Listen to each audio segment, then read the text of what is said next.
못할래 그런 말이 있습니다.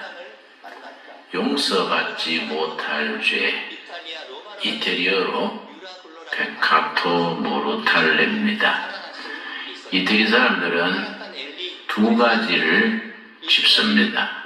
첫째는 공직자가 국가 예산을 국민의 세금을 낭비하는 죄, 이승과 처승에 용서받지 못하는 죄입니다. 두 번째는 비즈니스 하는 사람이 이익을 남기지 못하는 죄, 페카토 모르탈레입니다. 나는 거기에 하나를 더 붙입니다. 목사가 교인을 지루하게 하는 죄, 세 번째입니다.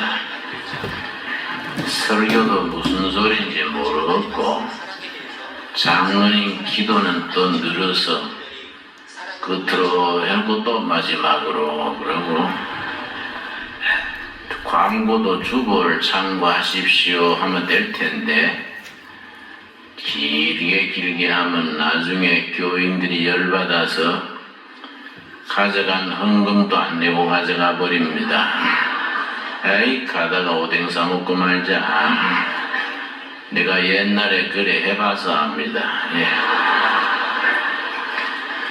오늘 본문 말씀 창세기 1장 26절에서 28절은 아주 성경 중에서도 요긴한 깊이 있는 부분입니다. 그 말씀 속에 하나님의 형상, 그 말이 세 번이나 되풀이 나옵니다. 하나님의 형상, 신학에서는 중요하게 다루는 용어입니다. 라틴어로 이마고 데이, 영어로 이미지 오브 갓, 하나님의 형상. 하나님의 형상으로 사람을 창조하시고 사람에게 복을 주셨다 하셨습니다. 굉장히 중요합니다. 하나님이 사람을 왜 자기 형상대로 지으셨느냐? 복을 주셔서 복을 누리고 살아라고 지으셨다는 겁니다. 하나님이 창조하실 때부터 이미 허락하신 복을 누리는 성도님들이 될 수 있기를 바랍니다. 그런데 질문이 생깁니다. 그러면 하나님의 형상은 뭐인가? 신학에서는 하나님의 형상을 네 가지로 꼽습니다. 첫째는 영이신 하나님, 둘째는 사랑의 하나님, 셋째는 창조하시는 하나님, 넷째는 공동체로 계시는 하나님. 네 가지가 하나님의 형상의 중심이 됩니다. 영이신 하나님은 설명할 필요가 없지요. 요한복음 4장에 이르기를 하나님은 영이시니 예배하는 자가 신령과 진정으로 예배할지니라, 그런 말씀이 있고, 영으로 우리가 하나님 앞에 예배 드릴 때 거룩하게 활기차게 행복하게 예배를 드리는 것, 하나님이 기뻐하십니다. 사랑의 하나님, 하나님은 사랑이신데, 여러분 창세기 1장에 우주 만물을 창조하시고 6단계에 가서 사람을 창조하셨는데 왜 창조하셨을까? 하나님이 우주 만물을 왜 창조하셨을까? 사람은 왜 창조하셨을까? 사랑이신 하나님께서 사랑을 나눌 대상으로 창조하셨다. 이 정답입니다. 사랑은 혼자 하는 게 아니라 상대가 있기 마련인데, 하나님이 사랑을 나누실 대상, 파트너로 우주를만 지으시고 사람을 지으셨다는 겁니다. 그리고 하나님의 형상대로 지음받은 사람에게 복을 주셔서 그 복을 누리고 다스리라고 하셨습니다. 창조하시는 하나님, 대단히 중요한 개념입니다. 창세기 1장과 2장 첫 부분에 창조 이야기가 나오는데 교인들이 오해할 바가 있습니다. 하나님의 창조 사역은 창세기 1장과 2장에서 끝난 것처럼 오해하기 쉽습니다. 창조하시는 하나님의 영, 창조 사역은 지금도 계속된다는 사실입니다. 그래서 성령 받는 것이 왜 중요하냐? 창조하시는 하나님의 영, 성령을 받으면 그 사람이 창조적인 사람이 됩니다. 우리나라는 자원이 없는 무자원 국가입니다.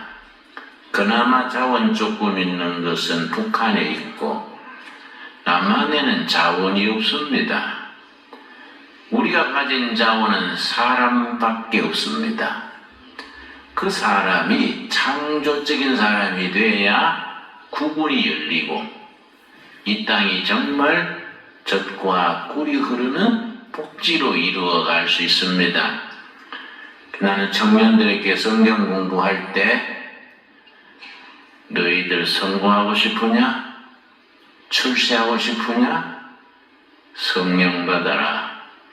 성경 읽고 영감과 감동을 받아라. 그러면 창조하시는 하나님의 영, 성령의 감동으로 세상 청년들이 가지지 못하는 상상력이 자라고 비전이 생기고 창조적인 사람이 된다. 그래서 세상을 이끌어가는 거다. 그렇게 얘기합니다. 여러분, 공동체로 계시는 하나님은 뭡니까? 그 이상하다. 하나님은 한 분이신데 왜 공동체냐? 성부 하나님, 성자 하나님, 성령 하나님 공동체로 존재하십니다. 그래서 그 신학에서는 하나님의 공동체적 존재 방식, 한 분 하나님이 존재하시는 모습이 성부, 성자, 성령 공동체로 존재하신다는 겁니다. 이 교회 생활에 왜 중요하냐? 성경적인 신앙은 너 혼자 깨끗하게 살다가 깨끗하게 천국 가는 신앙은 성경적인 신앙이 아닙니다. 미우나 고우나 때로는 충돌도 하고 욕도 먹고 하지만은 교회 공동체에서 공동체로서 하나님을 섬기는 겁니다. 그래서 교회 공동체가 소중한 것이지요. 여러분, 제가 오늘 집에서 올 때 책을 한 권 가져왔습니다. 미국의 피터 드러커라는 경영학자가 계셨는데 몇 년 전에 작고하셨습니다. 이분이 쓴 책 중에 Next Society 이런 제목의 책입니다. 이 어른이 93세에 이 책을 써서 세계적인 베스트셀러가 됐습니다. 난 그걸 아주 읽으면서 높이 평가해요. 저는 지금 78세입니다. 93세 되려면 한참 남았구나. 위로가 돼요. 위로가 됩니다. 그런데 이 책 중간 좀 지나면은 한국에 대한 얘기가 나옵니다. 어떤 잡지사의 편집장과 드러커 교수가 대담을 나눈 전문을 실었는데 편집장이 드러커 교수에게 물었습니다. 교수님, 기업가 정신에 있어서는 미국이 세계 제일이지요? 이렇게 물었습니다. 여러분, 기업가 정신 아시지요? 한 사회, 한 국가가 발전하려면 기업이 발전해야 되고, 기업이 발전하려면 그 기업을 경영하는 기업가들의 기업가 정신이 왕성해야 됩니다. 기업적가 정신이 죽으면 그 사회는 침체됩니다. 경영학에서 기업가 정신의 세 가지 요점을 말합니다.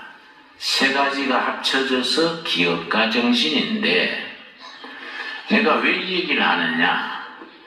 기업가 정신과 하나님의 형상이 그대로 맞아떨어집니다. 하나님의 형상과 기업가 정신은 신기할 만큼 같은 내용입니다. 경영학에서 말하는 기업가 정신 세 가지. 첫째, 창조 정신. 둘째, 공동체 정신. 셋째, 개척 정신입니다. 여러분, 성경은 개척자들의 얘기입니다. 아브라함 때로부터 모세, 느헤미야, 에스더, 신약의 사도들에 이르기까지 성경은 개척가들의 이야기입니다. 물론 세상의 이익을 추구하는 개척이 아니지요. 하늘의 사역을 감당하는 개척이지요. 개척 정신 대단히 중요합니다.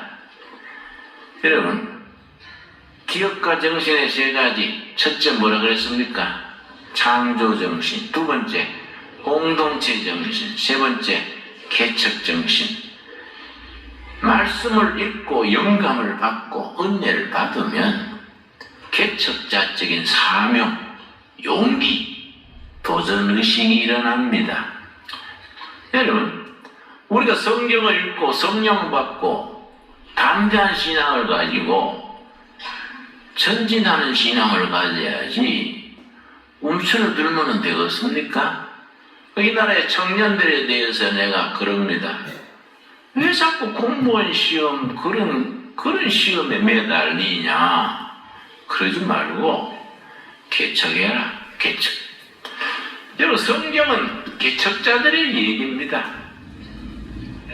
아브라함, 모세, 느헤미야, 에스더, 에스겔, 다 개척자들의 얘기예요. 12사도는 말할 것도 없고, 성령 받고 은혜 받고 말씀의 영감을 받아서 이 시대의 개척자로 우리가 앞장설 수 있게 되기를 바랍니다. 여러분, 그래서 이 피터 드러크 교수가 자기 그 편집장하고 얘기하면서 기업가 정신은 미국이 제일이지요. 그러니까 피터 드러크 교수가 아닙니다.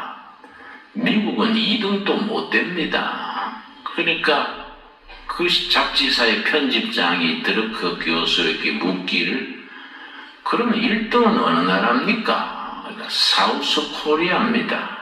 그 뒤에 나오면 이 책에 어째서 사우스 코리아가 기업가 정신이 세계 1등입니까? 그러니까 드러크 교수가 코리아는 일본에 지배받으면서 일본이 의도적으로 한국인의 기업가 정신, 리더십을 키우지 않았습니다. 영어 책에는 intentionally, 의도적으로 일본 사람